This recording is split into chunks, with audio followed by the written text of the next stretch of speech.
श्री स्वामी समर्थ. मी आज बनवणार आहे हेअर ऑइल. माझे ना केस खूप गळतात. म्हटलं चला आपण स्वतः ऑइल बनवूया. त्यासाठी मी घेतले पॅराशूट ऑइल, जास्वंदीची फुलं, थोडा कांदा घेतला आहे, ॲलोवेरा घेतला आहे आणि जास्वंदीची पानं पण घेतलेत आणि इकडे घेतला आहे कढीपत्ता आणि काळे तीळ घेतले आहेत. आणि ह्या सगळ्या वस्तू आहेत ना आपल्या अंगणातील आहेत आणि आपल्या काही घरातल्या आहेत. बस बाकी काही दुकानात वगैरे काहीच आणलं नाही. कढीपत्ता पण आमच्या अंगणामध्ये होता, ॲलोवेरा, जास्वंद सगळं आहे. आणि ते मी गावी आहे त्यामुळे हा व्हिडिओ शूट करते, कारण गावी मला हे सगळं भेटतं. त्यामुळे मी जेव्हा जेव्हा गावी येते ना तेव्हा मी ऑइल बनवून घेऊन जाते. हे एक टोप घेतला, त्या टोपामध्ये ना मी जेवढं आपल्याला हवं तेवढं तेल घेतलं. म्हणजे पॅराशूट ऑइल मी यूज करते, तेच ऑइल घेतलेलं आहे. जेवढं तुम्ही बनवणार आहे ना ऑइल तेवढंच घ्यायचं. तेल पहिला छान गरम करायचं. जर तेल चांगलं गरम झालं ना तर कांदा पण चांगला भाजतो आणि त्यामुळे आपलं तेल पण छान बनतं. पहिला तेल गरम करायचं, त्यानंतर मी टाकला कांदा. त्यानंतर टाकलं मी जास्वंदीची फुलं, पानं जी घेतली ती. आणि तुमच्याकडे अजून काही वस्तू असतील की आपल्या केसांसाठी योग्य असं वाटतं तर तुम्हाला, तर त्या पण तुम्ही टाकू शकता. कारण की मी ॲलोवेरा टाकला याच्यामध्ये, कढीपत्ता टाकला आहे. मला फक्त आवळा हा पाहिजे होता, पण आवळा मला तर गावी भेटला नाही आहे त्यामुळे आवळा टाकला नाही आहे. हे ॲलोवेराचे सालं काढून घेतले, म्हणजे काटे साईडचे असते ते काटे काढून घ्यायचे. आता गर्भ जर आतला पांढरा भाग तो काढता आता तुम्ही काढून घ्या, तो टाका. तर असं जर कट करून छोटे छोटे पीस टाकलं ना तरी पण चालतं, कारण ते गरम झाल्यानंतर ते वितळून जातं त्याच्यामध्ये.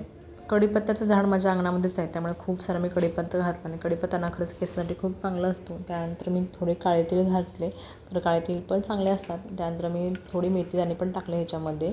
ते भिजवलेले नाहीत, कच्चेच मेथीदाणे नाहीत. काही लोकं भिजवून टाकतात, पण मी तसे टाकलेले नाहीत, कारण भिजवून टाकले त्यातलं पाणी सोडतं परत, मग ते नाही होत चांगलं, त्यामुळे कच्चेच टाकले.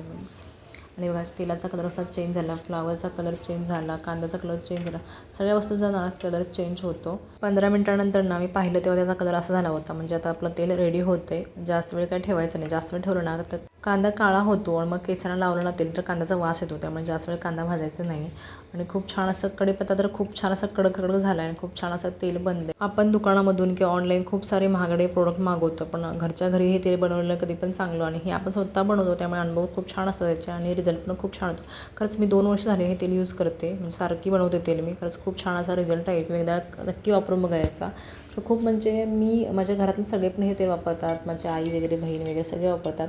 त्यानंतर माझं तेल रेडी झालं. चायची गाळणी घेतली आणि मग ते गाळणीने गाळून तेल एका बॉटलमध्ये भरलं. ही माझी बॉटल होती जी रिकामी होती, त्यामध्ये मी भरून घेतात आहे.